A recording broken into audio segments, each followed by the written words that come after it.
उत्तरी बिहार में मुजफ्फरपुर से दक्षिण पूर्व की ओर लगभग 36 किलोमीटर दूर बसार नामक स्थान प्राचीन वैशाली नगर को दर्शाता है। वज्जी गणराज्य को अगर हम देखते हैं तो वज्जी गणराज्य की राजधानी वैशाली बुद्ध काल के बड़े नगरों में से एक मानी जाती थी। बुद्ध व महावीर के समय में जो गण वैशाली क्षेत्र में राज्य करते थे उनका नाम वज्जी।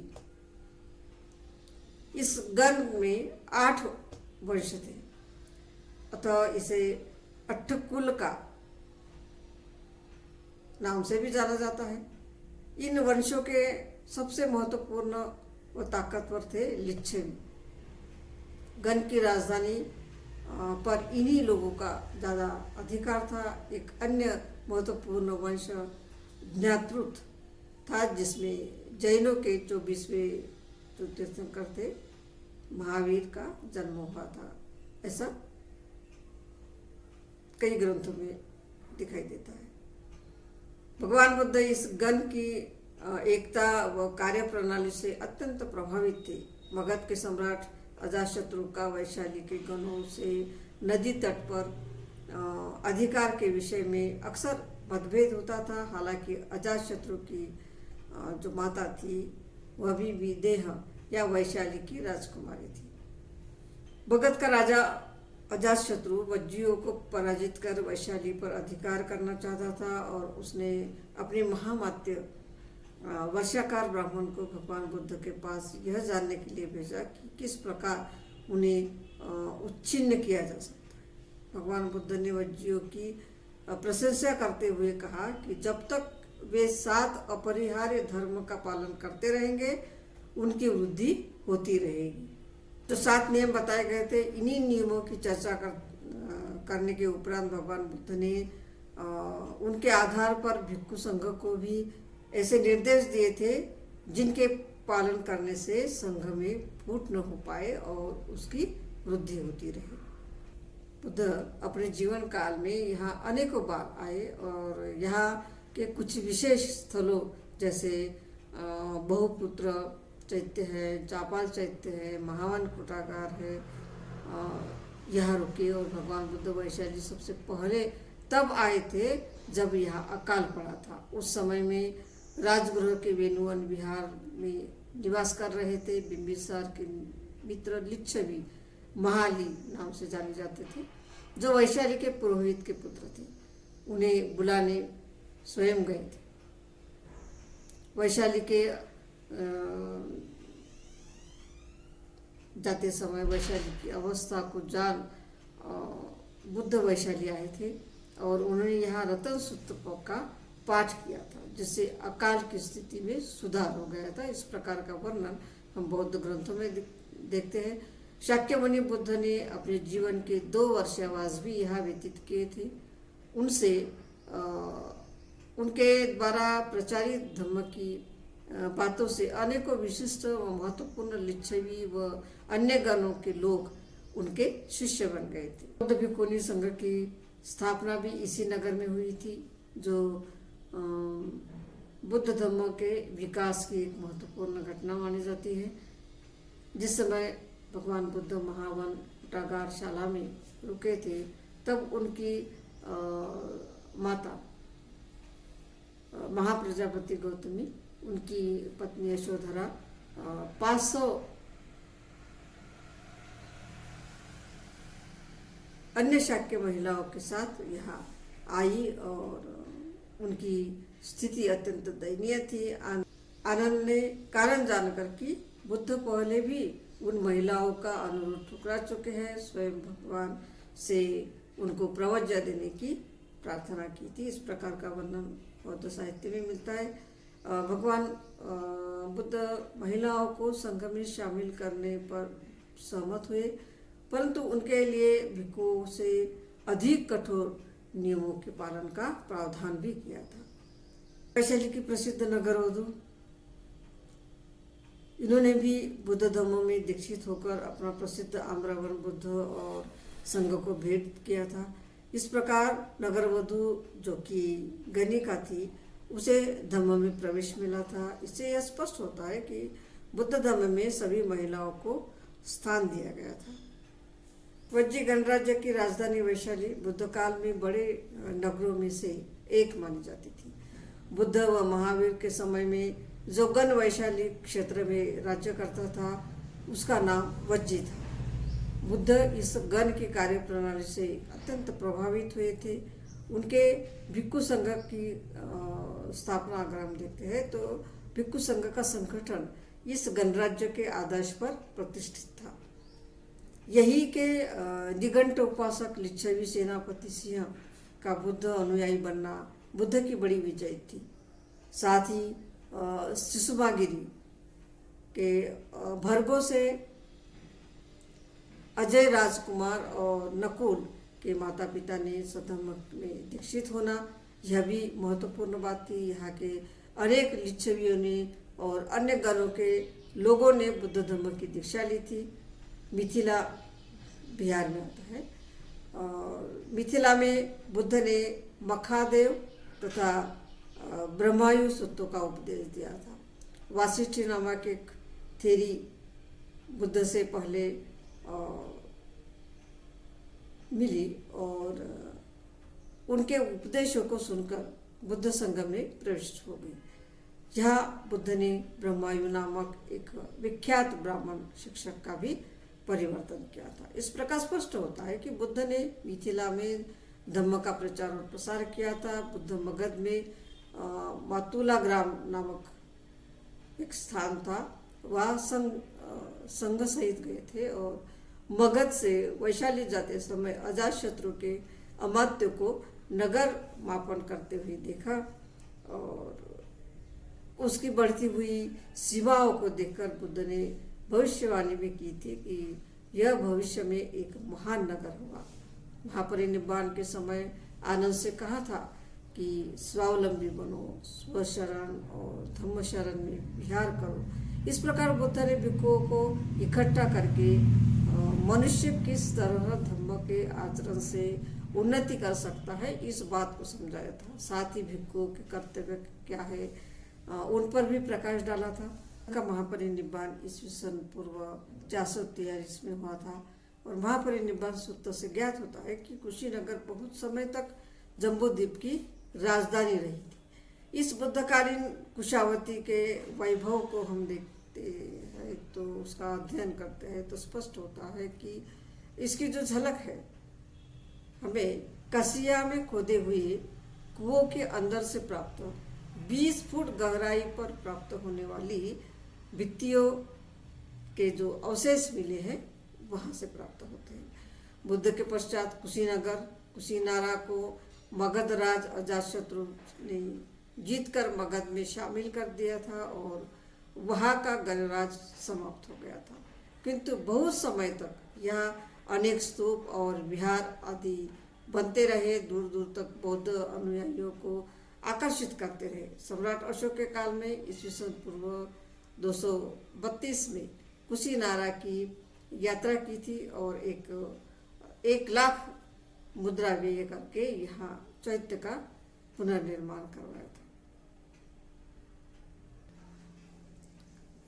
बुद्ध ने अपने धम्म प्रचार के समय सबसे ज़्यादा वक्त अगर बिताया हो तो श्रावस्ती में बिताया था। हमने देखा भगवान बुद्ध और भगवान महावीर के काल में जो धम्म प्रचार हुआ उसको लेकर अशोक के काल तक का वर्णन अगर हम देखते हैं श्रावस्ती का तो श्रावस्ती का इतिहास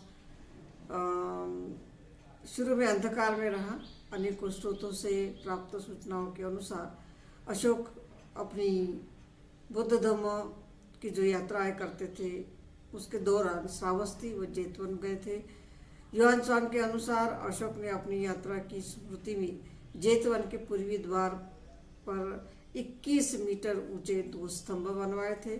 उनमें से एक के शीर्ष पर धम्मचक्र और दूसरे के ऊपर वृषभ बना था।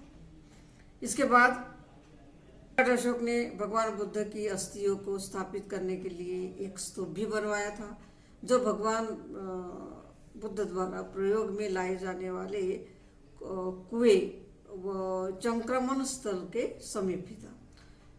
बौद्ध ग्रंथों के अनुसार सम्राट अशोक ने यहाँ पर सारिपुत्र, महामोगलायन, महाकश्यप व आनंद के स्तूपों की भी पूजा की थी। वह काल श्रावस्ती के गौरव के उत्कर्ष का काल था। अभिलेखीय साक्ष्यों के अनुसार नगर महामात्रों की समिति के द्वारा शासित था। और इसके बाद हम देखते हैं तो कुषाण काल में राजकीय समर्थन मिलने के कारण बुद्ध धम्म उस युग का प्रसिद्ध धम्म बन रहा था।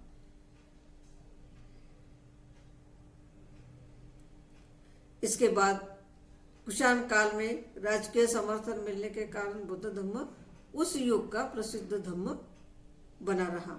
जेतवन के स्मारकों व विहारों का पुनरुद्धार किया गया। इस समय सर्वास्तिवादियों का एक संप्रदाय वह फल फूल रहा था। नए स्तूप, नए स्मारकों के निर्माण के साथ ही साथ बुद्ध प्रतिमाएं भी स्थापित की गई थी। इन प्रतिमाओं के स्थापित होने पर इन प्रतिमाओं में बोधिसत्व की बैठी हुई मुद्रा वाली एक मूर्ति भी स्थापित की गई थी, जो 2 क्षत्रिय भाइयों की भेंट थी। बोधिसत्व की खड़ी अवस्था वाली एक अन्य प्रतिमा भी, जिसे त्रिपिटकाचार्य भिक्खु बल ने जेतवन की कोशंबकोटी में स्थापित किया था, इसका वर्णन है। और जो कुषाण राजा कनिष्क के शासनकाल की है, ऐसा भी वर्णन पाया जाता है। बुद्ध की अभय मुद्रा वाली सिंहासन पर बैठी एक अन्य प्रतिमा साकेत आज का अयोध्या के एक पावरिक सिंहदेव की भेंट मानी जाती है। सभी प्रतिमाओं पर अभिलेख उत्कीर्ण है जो दानदाताओं के नामों का उल्लेख करते हैं। गुप्त वंशीय शासन में पूरे देश में ब्राह्मणों का प्रभुत्व बढ़ गया था, परंतु जेतवन के बौद्ध प्रतिष्ठान पहले की तरह ही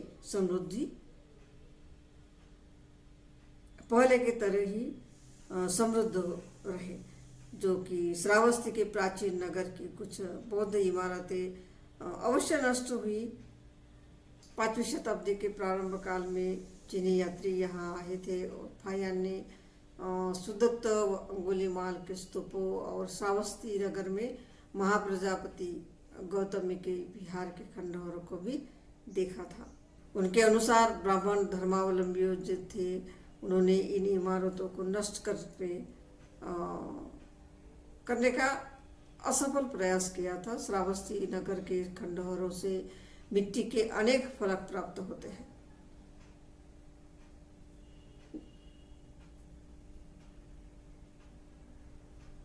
ह्वेनसांग ने श्रावस्ती के एक राजा विक्रमादित्य का भी वर्णन किया है, जो अत्यंत प्रसिद्ध थे किंतु श्रमणों के प्रतिकूल थे।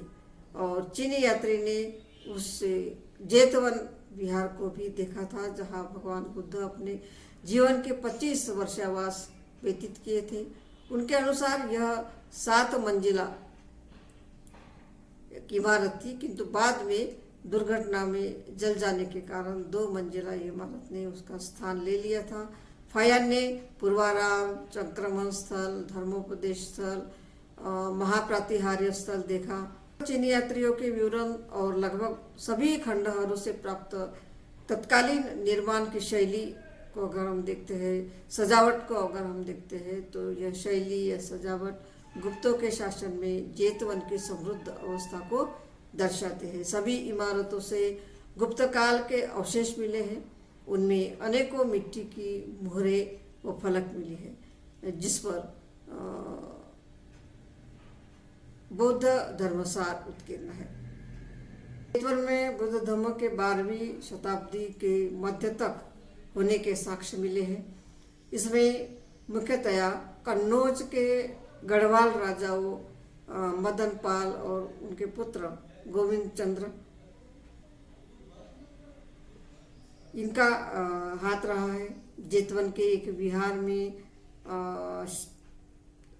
जो अभिलेख मिले हैं, उनके शासनकाल का उल्लेख यहाँ प्राप्त होता है। मदन पाल के अभिलेख में उनके मंत्री विद्याधर द्वारा शैव मत त्यागने और जेतवन में एक विहार के निर्माण के लिए संपत्ति दान देने का भी वर्णन मिलता है। तो इससे स्पष्ट होता है कि बुद्ध काल में भी जो बुद्ध धर्म का प्रचार और प्रसार हुआ था बहुत ही महत्वपूर्ण स्थान जेतवन था। बुद्ध धम्म का प्रचार करते हुए एक नगर से दूसरे नगर जाते थे। वे अकेले तो कभी भिक्षु संघ साथ होता था। कुशीनगर में बुद्ध का प्रमुख विश्राम शाल्वन उपवन था। बुद्ध अपने जीवन काल में कई बार यहाँ आए थे। के समय में ही यहाँ के निवासी सद्धम्म के अनुयायी बन गए थे।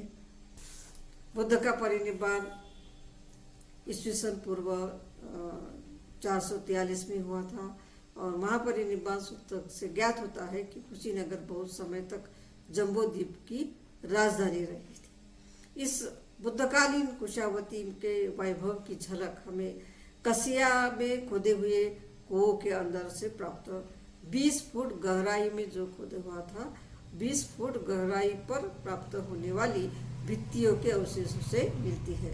बुद्ध के पश्चात कुशीनगर अर्थात कुशीनारा को मगध राज्य अजातशत्रु ने जीतकर मगध में शामिल कर लिया और वहाँ का गण राज्य अब समाप्त हो गया था। किंतु बहुत समय तक यहाँ अनेक स्तूप और विहार आदि बनते रहे और दूर दूर तक बौद्ध अनुयायियों को आकर्षित करते रहे। सम्राट अशोक ने ईस्वी सन पूर्व 232 में कुशीनारा की यात्रा की थी और 1 लाख मुद्रा व्यय करके यहाँ के चैत्य का पुनर्निर्माण करवाया था। बुद्ध ने अपनी चारिकाएं प्रायतः मध्य देश या मध्य मंडल की सीमाओं के भीतर अर्थात कोसी कुरुक्षेत्र और हिमालय विंध्यालय के बीच के जो प्रदेश थे यहाँ की थी। यह जानकारी मध्यम निकाय से प्राप्त होती है। इस वर्णन का विवेचन डॉक्टर भरत सिंह उपाध्याय ने अपने ग्रंथ बुद्धकालीन भारतीय भूगोल में किया है। उत्तर में स्थित कोलिय जनपद के निगम और हरिद्वार के समीप उचिर ध्वज पर्वत तक गए और दक्षिण में सुषुमागिरी जिसे चुनार नाम से जाना जाता है और विंध्यारवी तक भी गए हैं। पूर्व में बुद्ध मध्य देश की पूर्वी सीमा पर स्थित कजंगल नामक निगम तक गए जहाँ वेणुवन में ठहरे हुए थे। इसका वर्णन हमें मिलता है। वे आपन नामक कस्बे तक गए परंतु उन्होंने कोसी नदी को पार नहीं किया था। पश्चिम में वे मथुरा तक गए। इस प्रकार का उल्लेख अंगुत्तर निकाय में आया है। कुरुक्षेत्र के थुल्लकोट्ठी यहाँ तक गए, इसका भी वर्णन है। यह वर्णन रट्ठपाल सूक्त में आया है। मासदम्म नामक निगमों तक भी बुद्ध गए थे। इस प्रकार का उल्लेख भी महासत्तिपट्ठान सूक्त में आया है। इस प्रकार बुद्ध निरंतर अपने धम्म का उपदेश करते हुए चारिका करते रहे। बुद्ध 45 वर्ष धम्म के प्रचार और प्रसार के लिए कभी अकेले तो कभी भिक्षु संघ के साथ चलते रहे। बुद्ध काल में धम्म के प्रचार और प्रसार में भिक्षुओं का योगदान भी महत्वपूर्ण था। इस प्रकार आधुनिक बिहार देखते हैं। उत्तर प्रदेश और मध्य देश में बुद्ध के काल में ही बुद्ध धम्म विद्यमान था। इस प्रकार बुद्ध के काल में ही धम्म का प्रचार और प्रसार हुआ था। बुद्ध अपने धम्म का प्रचार करते हुए चारिका करते हुए अपने धम्म का प्रचार करते हैं।